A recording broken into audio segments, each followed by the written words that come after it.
Hello everyone and welcome. Thanks for joining me in the next segment of the 46 on 41. And today joining me I have Jodi Edstrom. I always say egg. It's Edstrom. You got it. And she is the director of the Carver County Library System. So we're pretty fortunate because she actually offices in Chaska. So we're going to have her join us today. We're going to talk a little bit about Jodi, kind of to start with. So Jodi, how did you get and how long have you been involved with the library system here in Carver County and in Chaska? Sure, absolutely. So I actually joined the Carver County Library team in 2011 and worked in varying different roles throughout the county in all of our branches at one point or another. And then in 2019, I was fortunate to be promoted to the Chaska branch manager and have been here in Chaska since that time, and then recently was named the library director for the county system. And that you are replacing Heidi Hoax, that was a long-time director, I believe. At least it seemed like she was a long-time director. Was she in there for quite a while as director? Yes, quite a few years with us. Just a fantastic leader that carried our system forward. And she definitely had a passion for the library system. So, yes. And she showed it when she would come and give us our yearly update at our council meetings. So it was always great to see her. And then the last few, you were always there and helped her with the presentation. So this has got to be easy for you, right? Exactly. So yeah, and in fact, I'll be at council in just a few weeks to give there you we an go. update. So there we you go. Make sure, because our meetings have changed now, because June 19th has officially been made a holiday this year instead of 2024 like the rest, but Minnesota has created the holiday this year already, so we have to change our council meetings already. So all right, we're sitting in Cooper's parking lot right now, so we're going to get going. One, we're going to kind of show you a little bit about how easy it is to get around downtown, and the other part we're going to show you is we're actually going to go in the library. And for me, that's kind of foreign ground. That's probably I'm not your frequent library visitor, and so this will be good for me to understand a little bit more about library. I remember I made a mistake a long time ago when we started talking about a new library, and I'm thinking, why do we need a bigger library? Everybody uses the internet now today, and I got straightened out real quickly. And you can help me with that. Why? Tell everybody why it's important to have that bigger space that we need. That actually Chaska probably has one of the smallest libraries in Carver County. So and you can maybe help explain a lot of that for us. So absolutely. Libraries are so much a community gathering space, and we do so many different things to connect our patrons and our community members together. Obviously we have your book experience. You come in and check out books, and we're connecting families with literacy for story times. But we also have all of our technology available. There's folks that need that access. Well, and I have found that out, especially through COVID, about how many people really needed that library for that internet access. That we just don't have that internet access like I assume that everybody has, and they don't always have access to that. So I know that was very important during the COVID time. Absolutely. One of the things that we launched during COVID was being able to check out Wi-Fi hotspots. So Yep. if you are someone that does need that connection, you can come into the library and check out a Wi-Fi hotspot now. And I know we talked about that, about using Southwest Transit buses because they have hotspots, and putting them in certain spots for people that didn't have either access or good access for when the kids had to do their homework. Exactly. That was very challenging for some, and I guess that's, some of us may take those things for granted, and it's not that far away from our location where we sit right here that there is that problem. And I know Carver County is working really hard on trying to be the first county with 100% broadband. So right. I know there's a lot of broadband going on. We don't realize it, we don't see it, don't understand it, but they're out there working all over trying to get that in. So that's important. They are, absolutely. So we're on Walnut Street right now. I said we left Cooper's. We're going to drive to the library. We're just coming on. We're going by 5th Street. One of my favorite places there, Red Bench. You sneak over there ever? Don't tell anybody. I do. I mean, once in a while. So Yeah. we love that part of being downtown, with that downtown vibe and all the local businesses. Love being close by and being able to support those local businesses. Well, the fun part of it is the walkability. Yes. We were shooting a segment earlier, and some of the city staff were walking back from somewhere, and I think that's the important part, to see them walking around here, there, and whatever. So Absolutely. And one of the things the city just helped the library with was getting a new bike rack right out front of the entrance. oh, I did remember seeing that. Yeah, so we're really excited about that too. I know with efforts being made to connect the bike trails, and so not only the walkability factor, but being able to bike around too, it's fantastic. So here we are, we're at 4th Street and 41, and wouldn't you know it, we get stopped by a truck. I was just saying about how easy it is to get around, so we don't have to worry about 41, but that's good. They got to keep the construction activity going, and they're moving along here very well. We're going by the American Legion here, and then we have our beautiful History Center, and then is City Hall, and the Chaska Library is right here. There it is.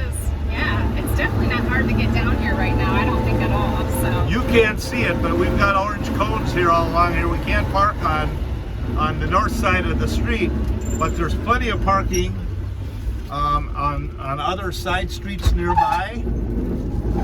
And there's a large parking lot right behind the library. Yeah. We're going to go there and park. And you can tell where to park now. Wherever the orange cones are, obviously, no parking. But the other side of the street, you can park. We did that after we've been monitoring traffic very closely, and seeing that at this point, this segment of the construction, we can do that. Now the next segment, when 41 opens up again, that may change, and we might have to change those restrictions again. But for now, you can park anywhere that the orange cones are not. So we're pulling in the City Hall parking lot, and we're lucky. We're going to take a spot right in the front row. Rockstar parking. I don't get that very often. We don't get that very often. So all right, Jodi and I are I'm gonna shut this beast off, and we're gonna go inside to the library and check it out. Walking up to the plaza, I know one thing that happens here a lot, and maybe we should talk about, is every year you have your Friends of the Library book sale right here in conjunction with River City Days, which is in City Park. Although this year, River City Days is at Lions Park. So what's going to happen here with the book sales? Well, you know what? We're still going to host it here. This is home base for our amazing Friends group, and we hope that people will just find their way to us. And we're going to have sale Thursday through Sunday, and hope to just have a great event again. Well, that's something we definitely got to make sure that we set up really well here at the book sale that's over here. And I get it, you almost have to have it here. One, you have a good solid surface to set all the tables on. You know, you don't, that's a lot of materials to haul all the way down to Lions Park and back and forth. And then we always got to worry about that nasty thing called rain. Exactly. So I can see why you want to have it here, but we as a city ourselves will do a lot about promoting that, and I'm sure you're doing that as well. So let's go into the library. Why don't you show me maybe some highlights? I know that we can't really freely talk as much in there as we have been, but again, you know your way around here. We can find a spot where we can maybe go chat. We'll just keep the volumes down a little bit, and we'll make this work. Sounds Come on great. in and join us. And you know what? Libraries aren't as quiet and hush-hush as they used to be. Oh, there I go. There I learned something already. There's a lot of activity going on every day. So come on in. Welcome to the Chaska branch. Good morning. Good morning. So, you know, you walk in and we try to make a welcoming place for you to come in, and obviously we have a lot of technology There's the assistance. computers we talked Computers, about. we do printing, scanning, faxing. You can even submit a print job from home via a device and Really? just stop in and print here. So, Oh, I'm learning stuff every day. yeah, exactly. I have been in the story time area a few times with the grandkids, so that's always fun and exciting. They did a great job with the kids. The kids all getting so involved with it. It's fun to see them get that involved, because if I try to talk, hey, they don't interact as much as they do with somebody they don't even know. Well, that's one of our kind of foundational pieces is, connecting with families and literacy and story time. And so beginning June 1st, we have what's called our summer reading program. Okay. And here, we'll step over this way actually in the story time area. And once June 1st hits, kids can come in and sign up to be part of our summer reading. They can, for every book they read, they get a chance to earn a prize throughout the summer. And we're gonna have all kinds of free programs and performers and activities, art classes, you name it, that they can participate in. So when you do that, you're kind of limited to this amount of space, because you don't have anywhere. You obviously can see the racks of books and things, so you really don't have anywhere else to go. That's part of this thing about wanting and needing a larger library to have bigger programming space. That's correct? Absolutely. Yep. That's so true. We are we could do even more than we already do if we had a larger space that was flexible. Whether it's for our youth that we, do programs with, adults if we have a musician in, or maybe it's just a community gathering space where a local meeting needs to happen, and we want to be able to provide that space. And that is something that you just touched on, community gathering space. We have none in City Hall. We have to use our council chambers for even meetings now when we meet with developers, because we have no meeting space. So meeting space is one of those things, because like I said earlier, I'm probably not the most outward going person to the library, but you start to understand when you really come in and see things and understand things. And I know a lot of libraries have outdoor programming spaces now and all the things, and there's so much of that. That's where it is. It's probably as much as the programs as much as it is the books nowadays. Exactly. So, because like I said, you could probably find something on the internet, but still, here's the convenience of coming down and having it. Me personally, I'd read the book than look at a computer screen. So. Well, and I think part of coming to the library is, we have such a talented staff that you could come in and have that one-on-one interaction with. And I think for a lot of people, that's obviously not only helpful and huge, but it's also just that keeps that kind of small town feel to be able to come in and have that great customer service experience. Yeah, and you can, like, if you don't have the book, we can get that book out of Hennepin County, and it comes here, and then it just gets brought back here and returned to Hennepin County. You don't have to go to Hennepin County Library. Exactly. You don't have to cross the border over. That's part of that whole thing about the convenience of having this. If you don't have the book, you can get it. Generally, I believe it's a couple days. I remember hearing that in the past anyways.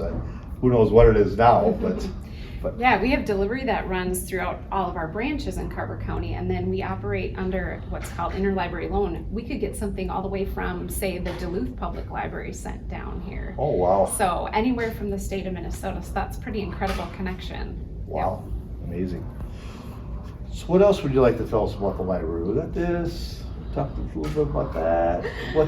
Well, if you are a person that is on the road a lot or isn't coming into our physical space, we do have something called the Libby app now, where you can download ebooks and e-audiobooks. Oh boy. Or if you're driving down the road in your classic truck, you can, download an e-audiobook and you can listen to it on the way. But well, I don't know about in the 46. It's a little loud in there. That's true.